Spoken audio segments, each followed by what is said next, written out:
வணக்கங்க. உடம்பு முடியாது இருந்தது, இன்றைக்கி பரவாயில்லைங்க. அவருக்கு கொஞ்சம் அவர் ஆஸ்பத்திரிக்கு போகல, மெடிசன் போய் மெடிக்கலில் போய் மாத்திரை வாங்கிட்டு வந்தார். நைட்டு ஒரு வேளை போட்டார். உடம்பு ரொம்ப முடியலன்னாரு. காலையில் வேண்டான்னேன். அப்புறம் இன்றைக்கி செவ்வாய்க்கிழமை போய் குளிச்சுட்டு சாமி கும்பிட்டுட்டு கஞ்சி கடைஞ்சி தரேன்னா வேண்டாம், சூடு ஏறிடும், 10 மணிக்கெலாம் வரேன்னாரு. 11 போகுது. அப்போ எது சாப்பிட்டாலும் ஒன்றும் கசப்பாகவே இருக்குதுல்ல. நாட்டு மருந்து கடையில் போய் எங்கள் வீட்டு பெரியவங்க மாமியார் நாட்டு மருந்து கடையில் அவங்க காய்ச்சல் வந்தாலும் அதை வாங்கிக்கிறவங்க பாருங்கள், ஆள் பக்கடான்னு சொல்லுவாங்க. இது பேர்ச்சம்பளம் மாதிரியே இருக்கும். காய்ச்சல் வாய்க்கு எவ்வளோ சுவையாக செஞ்சாலும் சுவை தெரியாது, கசப்பு மட்டும்தான் தெரியும்.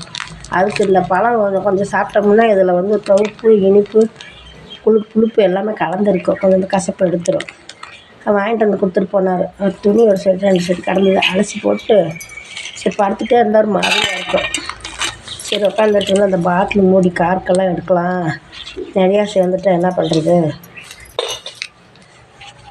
வந்துடுவார். அவருக்கு கொஞ்சம் கஞ்சி கடைஞ்சி வச்சுருக்குது.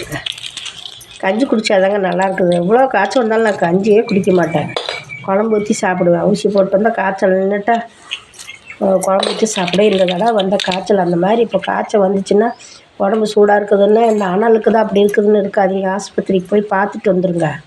இப்போ அந்த மாதிரி இருக்குது.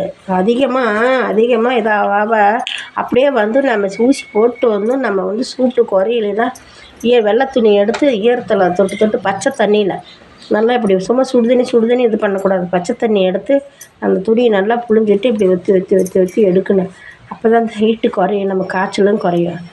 இந்த மாதிரி ஆள் பக்கடை வாய் கசப்புதுன்னு சாப்பிடாத இருக்காதீங்க. கஞ்சி கூட குடிக்க முடியாது.